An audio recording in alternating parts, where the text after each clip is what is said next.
no ndi kilimu kuri okaudu juwe nadarora garora gukira tene garora gona gatuma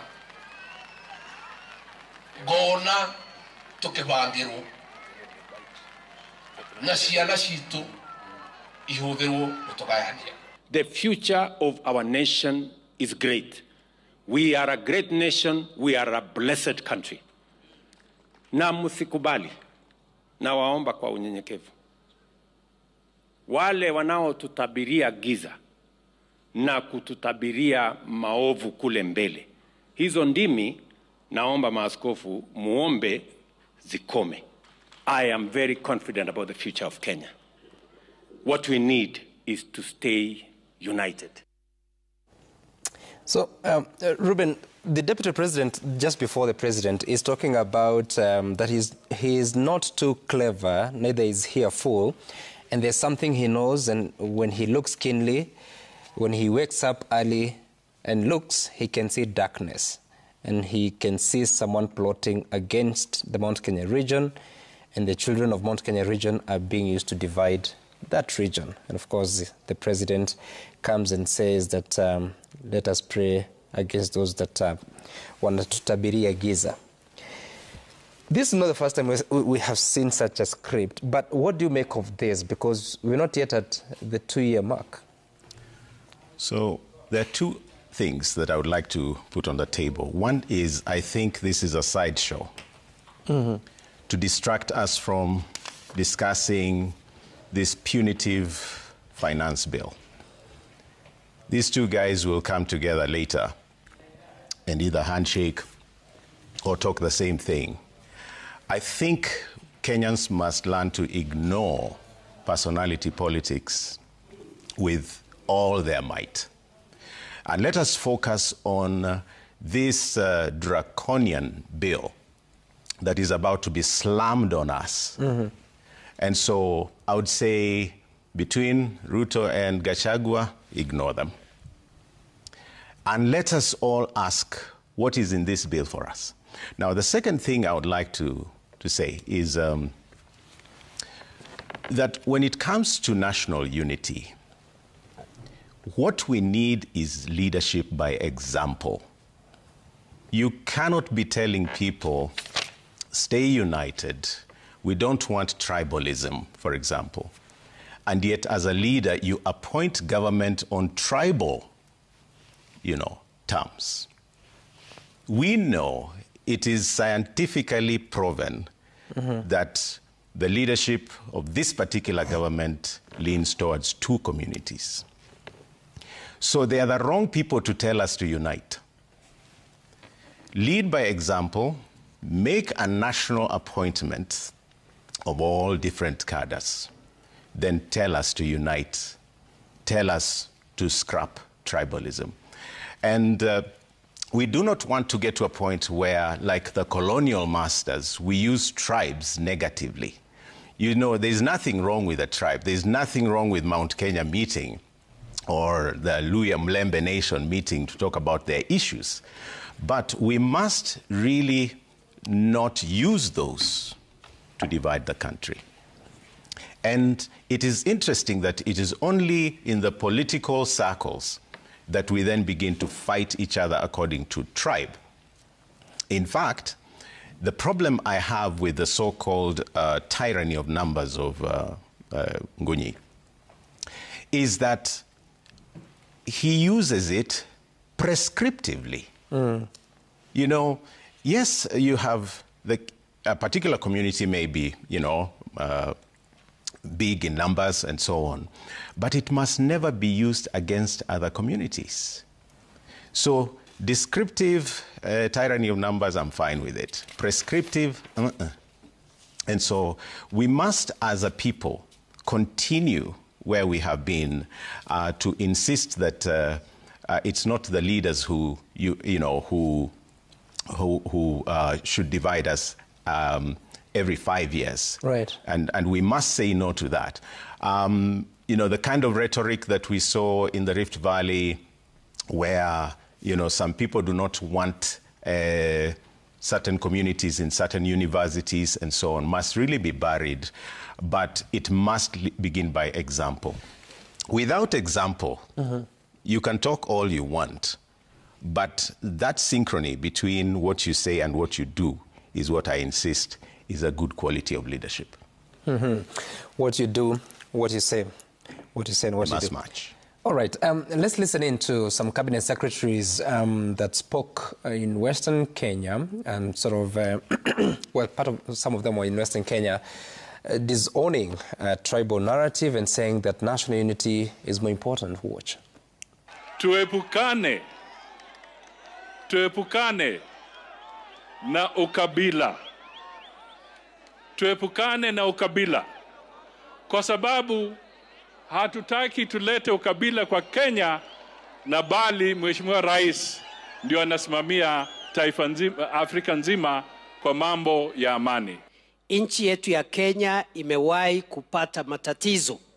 Tungetaka kuhimiza ya kwamba taifa letu ni moja. We are one indivisible united country, and we should not take the unity of our country, the security of our country, the stability of our country, we should not take it for granted, because in the past we have suffered. And we should not have this story of one county, Mandera County, against Kiambu County, Mandera County or Wajir County against Kisumu County. The people who live in all these 47 counties are Kenyans. Those are three cabinet secretaries, Madam President, that they actually sit in the National Security Council with the Deputy President and, of course, the President. And they are speaking the way they are. When you hear Aden Duale speaking of a county versus the other, it may appear to stem from what the Deputy President has been talking about: 1 man, 1 shilling. 1 man, 1 vote, 1 shilling. I confused the order. 1 man, 1 shilling. But one vote, so, what is this? First, let me say diversity should not separate us. Diversity should unite us.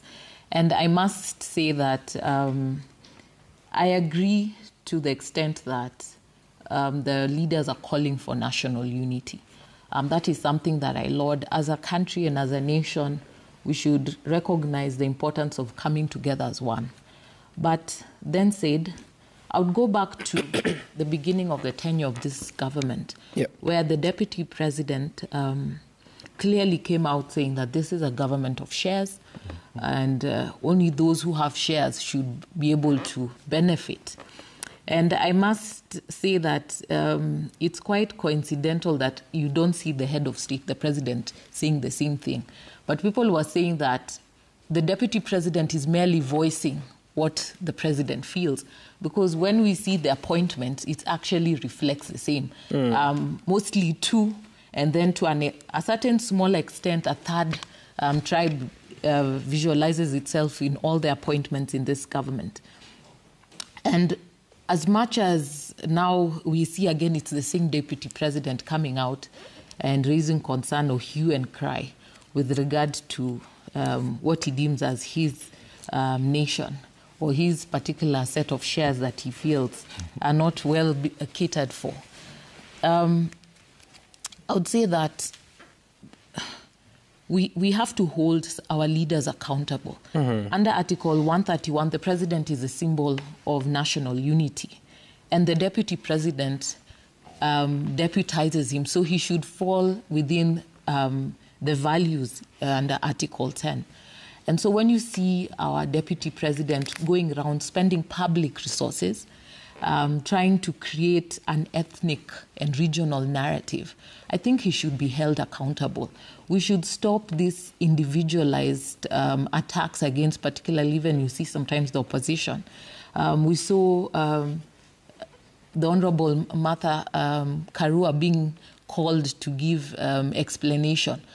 We hope to see the deputy president as well being called to give an explanation of those utterances. We should stop speaking from different, let's say, holes.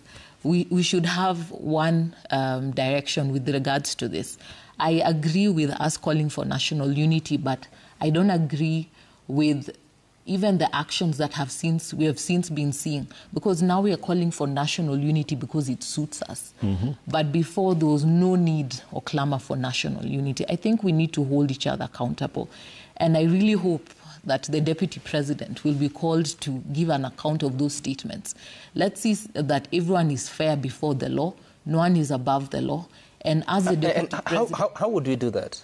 Let him be called before the National Cohesion Commission to give an account. The same way we saw Honorable Martha Karua was called to explain her utterances or deemed utterances that were calling for divisiveness. Because if you're saying that you're seeing darkness against a certain person and what is coming against you, aren't you calling for a certain region to unite against others? And if these are the things that we're saying we need to see accountability and transparency, and you hold in one side, let's hold all sides.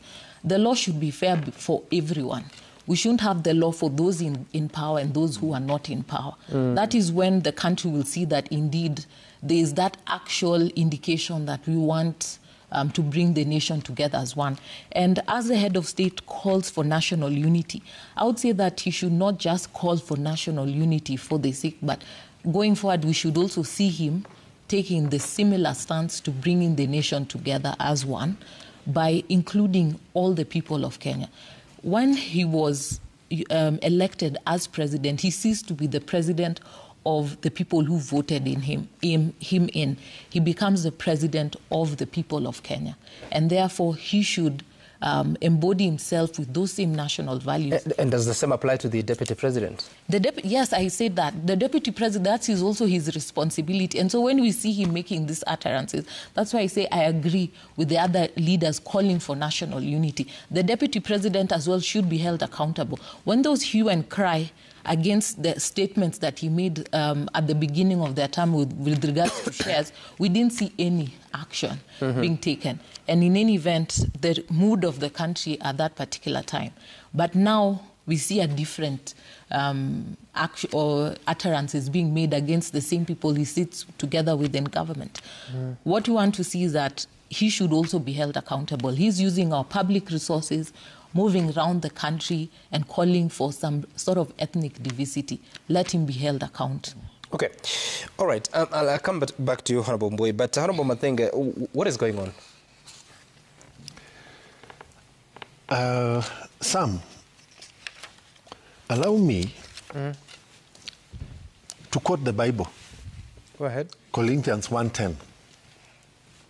I appeal to you, brothers and sisters, in the name of our Lord Jesus Christ, that all of you agree with one another in what you say, and that there be no division among you, but be perfectly united in mind and thoughts. And then the very words of our national anthem, may we dwell in unity, peace, and liberty.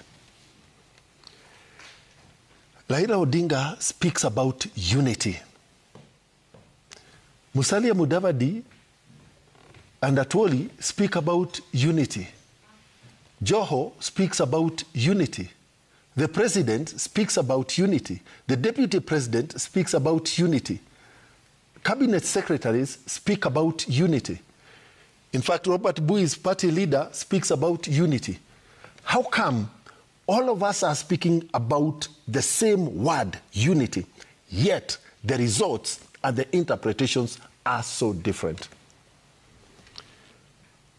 I wish to correct the president of the LSK. The deputy president has not called for the unity of the Mount Kenya region against any other region, but he has called for the unity and coherence of the Mount Kenya region so that we can be able to play our roles and our businesses and our mandate in developing this country in synergy. That message is supposed to cut across the entire nation. Is there division in Mount Kenya? The division in Mount Kenya, anybody who has pretended that it has not been there, then does not live in this country. President Uhuru Muigai Kenyatta, at the end of his term, until the new president-elect took office, was president of this country. He was from Mount Kenya. I wish you can play the clips of the words we used. And actually, I want to move from the words we used, but the words that were used by certain individuals in the campaign period. Which were? Today, the words that we've had over the weekend in Mount Kenya, Tokonia, Togege, Gati, were the same currency, vocabulary that was used in the electioneering period. What are they supposed to mean? Tokonia were the traitors. They were the Judases within the Kikuyu community during the struggle for independence. Because they used to live within the community and they were being used by the colonialists. When the members of your village have been assembled somewhere, you would be covered with a sack so that we can no longer see your face. And there were 2 holes where your eyes could look. You can see all the other people who are paraded in front of you, and you would nod your head when the colonialists would get to the person who was actually in the Mau Mau struggle. So that is where. So they were the betrayers of the freedom fighters. Those were the same words that were used. There's another word you used. Togege. Yeah. Togege are people who are mesmerized by something. So they really have, because they are so mesmerized, they cannot be able to say anything beyond. And the final one? Gati were the home guards.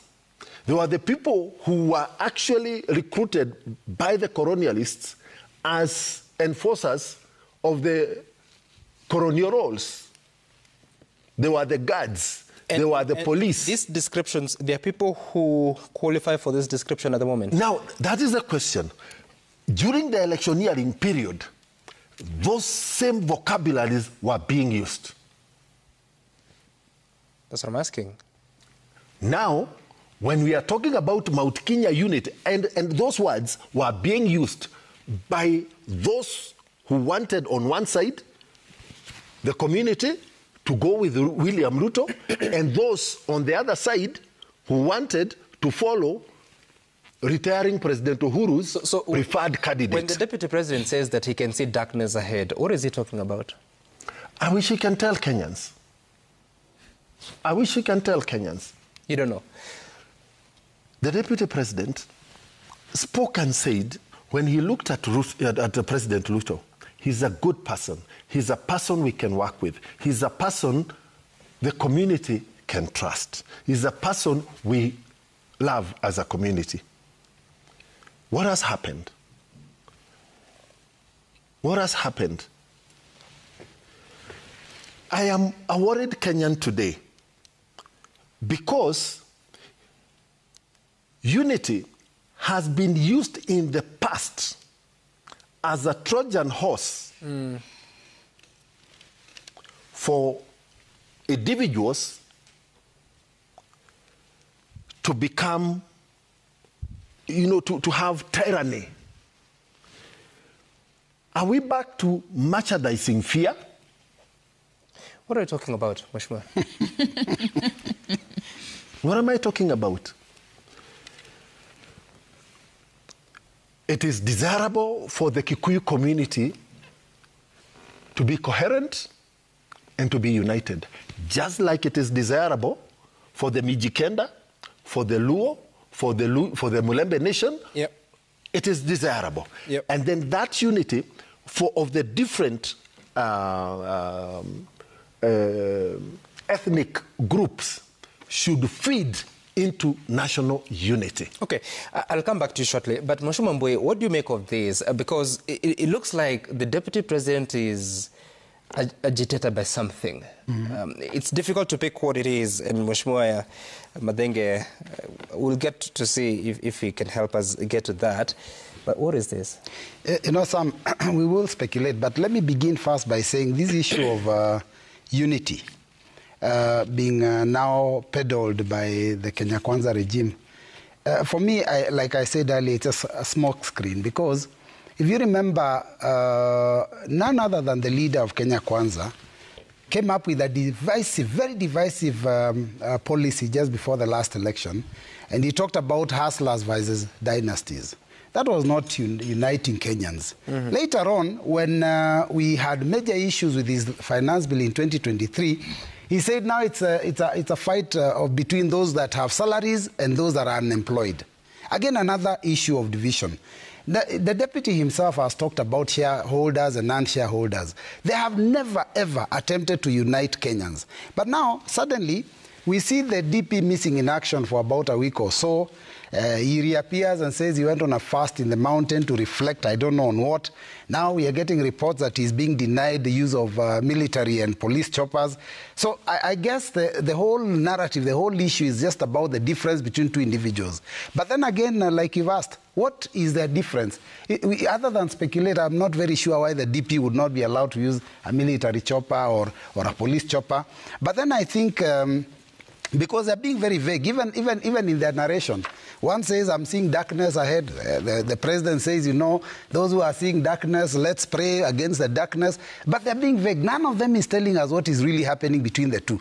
But in my opinion, Sam, and I said this some time back, when the president appeared in a function of women in Kenya, he said that going forward, there is going to be need to make sure that if his party is going to change and say that if the president or the person who's vying for presidency is male, the running mate is female. And even at the county level. And if the one running for the office is female, the running mate should be male. He talked about it. And immediately after he said that and the women cheered him, he remembered that his deputy is male. So he quickly said, well, that may be, we may need to talk to Rigiji and sort it out going into the future. But the reality is that he probably let the cat out of the bag, that maybe he's planning to replace the deputy as a running mate in 2027. That could be the real fight. So I think that's maybe what is happening. And then again, there's these elections for UDA. And I remember there was a fight earlier on where there was an attempt to introduce several positions of deputy party leader, so that the party leader is one, but the deputies are spread across the country, like Moi did in Kanu. So I think that could also be maybe an attempt to weaken the position of the deputy party leader, who is in essence the deputy president, and maybe that could be the fight. But I think it's all political. It's about 2027 and beyond.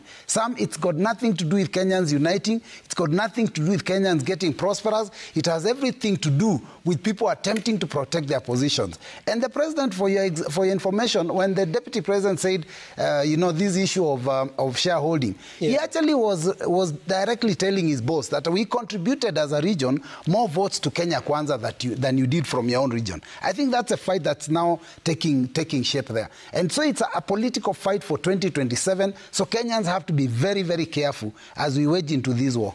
All right. Let's listen to a few things that he said. Well, unfortunately, he said it in a different language, but we have the benefit of translation. Watch.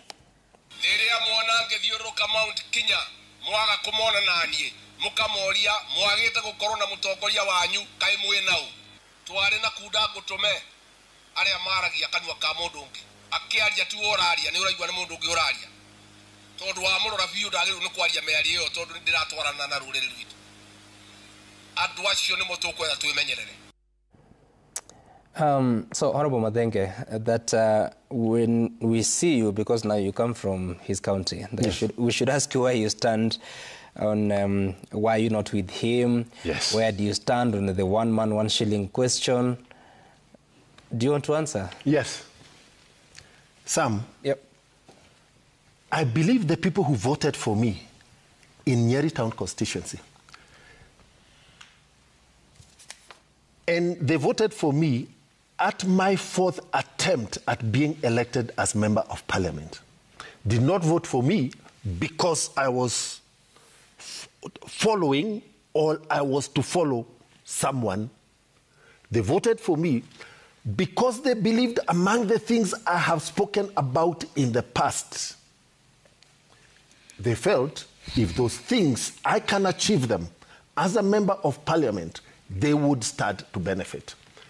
Today, I will be the saddest politician in Mount Kenya region, if the elections moving forward will be determined on the basis of whether I followed the deputy president or the president everywhere they went.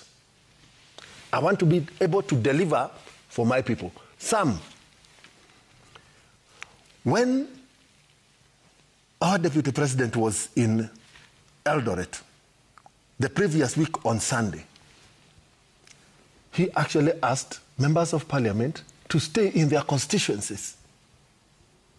1 week later, it has changed if you do not see members of parliament with me. What really do we want for this country? So what is the correct position? The second issue, every community in this country needs the other communities to survive. We grow coffee in Mount Kenya region. We don't even consume 0.1% of the coffee we produce in our region. We depend on others to buy it. We produce milk, we produce tea, we produce horticulture products. We transport them to the rest of the country. We need the rest of the country to survive. The pastoralists, they keep a lot of animals. They don't consume 0.1% of the meat products. They need the rest of the country to sell. The lake region and the coast region and their fish, they need the rest of the country to sell. And that is why it is important. The question of the region and working together is based on the region working together to achieve the fair, to deliver the fair share of the region's cake, development cake to the region. I want to pursue the completion of Ruringo Stadium, which has been under construction for the last 7 years. I believe that is something more important to the people of Nyeri, and it is a regional stadium, more important than who I am following. And I will personally, as a bare minimum in politics, I will be unable to play the politics of who I must follow. Okay. Is this following, is this unity supposed to be voluntary, or is it supposed to be coerced and forced on people and enforced on people? I believe... Have you been coerced, Mheshimiwa? Okay, when you ask, why weren't you where I was? Is it voluntarily or is it a must? You've been asked that question. Please repeat the clip. Have you been asked that question? I wasn't there. I wasn't in that function. And I was in a committee of health meeting committee deliberating the issues of the looting that was exposed at NHIF. I could not be in two places at the same time. Do you believe that is because the Deputy President says that his job is to be the President's principal assistant, but even as I help him lead Kenya, it is my duty as well to take care of the interests of the Mount Kenya region so that our interests are not shortchanged. Do you think it is his responsibility to protect the interests of Mount Kenya? It is his responsibility to protect the interests of the nation, the presidency. And he is in the presidency. He has to promote the unity of the entire country. Mount Kenya is within Kenya. In pursuit of our unity, which I express, I subscribe to, I declare it is important for us. We must be careful to remember that we have ties, be they trading ties, be they settlement ties, be they education ties with the rest of the country. As we pursue our unity, we must conserve the larger goal of keeping the country united, coherent, and peaceful. We can pursue our unity without alienating any other community in this country. That is what I pray for. Okay. All right. Ruben, so in the end, if you're a resident of Mount Kenya and you're listening to all these voices, there's a possibility of getting confused. You're wondering, so here is the deputy president speaking your language, telling you that he needs to protect you, that you need to ask members of parliament, why are they not with me? What should a non-race citizen in Mount Kenya be thinking of now? And what should they do? So first of all, if I was in Mheshimiwa's shoes and I was calling for the unity of my constituents, that is in order. If I wear a national office, I should not concern myself with regional politics. I should concern myself with the unity of a nation. Kenyans are not divided. It's our leaders who divide us or use our ethnicity in a negative way.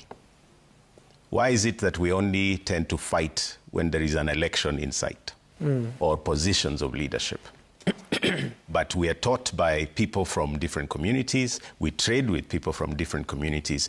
Politicians should give us a break.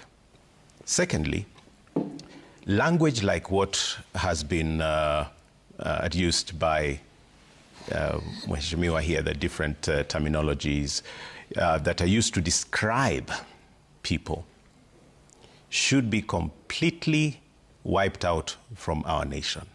Because we've watched how nations like Rwanda, in using rhetoric, went to war. But this is really a divide and rule thing that is always propagated by leaders who want power, and so they use people as fodder, to get that power. I must insist again that a leader of the stature of President William Ruto or Deputy President Ruto-Gachagua are like parents. You don't have favorite children as a parent. You must ensure that people in Lamu, people in Garissa, people in Hispania are getting the services of the nation. When we begin to fight and defend the so-called unities or advantages of a particular region, we are going into a dangerous zone. Everyone in Kenya should feel that cake, should be able to eat it. But I'll add something more. That all these things that we are hearing now are really smoke screens. They're trying to make us busy, talk about their division, when the real issues are the suffering of Kenyans, the evictions, the demolitions, the finance bill. That is what we want to hear. That's what we want to see, talked about. Nobody is really, we don't hate each other. And so the burden of proof for national unity is actually with them, the two of them. First of all, the two of them should unite. Unite the entire country. Unite us all. Then tell us to unite. But you can't be playing tribal politics like Rigathi is and, appointing people based on tribe like Ruto is, and then you preach to us about national unity. That's hypocrisy. But I must add something from the same book Mheshimiwa quoted. He quoted chapter 1, verse 10, that we need to unite and be one.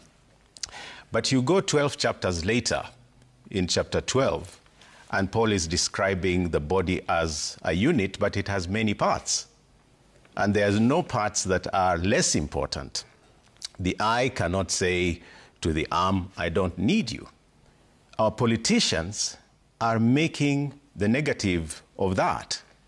They're making us fight each other, hate each other, see each other as tribes. The same way the colonialists, made us see each other by keeping us in reserves. So we must undo this. And anyone who rises to the stature of national leadership must truly live up to the issue of character, utterance, and leadership that unites, not divides. Right, and I want us to take a look at the feedback that has come to us at Citizen TV Kenya at Sabgituku. The hashtag to use is Citizen Daybreak. And Babu Michael, you're saying that whereas the president advocates for unity of purpose and end to ethnic politics, it is evident that his administration is dominated by two ethnic communities. Calls from Ruto-Gachagua are unfortunately the reality of our politics, truth be told. Kennedy Nyaminde, you're saying that Kenyans already know what the DP means when he says he sees darkness ahead. We've seen this before. It is a replay of Uhuruto. It's just a matter of time before it's an all-out confrontation and final fallout. There's trouble in Kenya Kwanza paradise. Engineer Lazaro, you're saying that leaders should respect offices they hold. Ruto-Gachagua should appoint someone to be in charge of Mount Kenya economic well-being. The nature of his office doesn't allow his degradations to just regional politics. Degradation, okay. MC Rumaz, you're saying that Kenyans should ignore the Ruto-Gachagua rivalry. It's diversionary and unnecessary, meant to shift attention from many pressing issues. Kenyans are suffering from high cost of living and punitive taxes. Let them focus on that. We are not interested in their politics.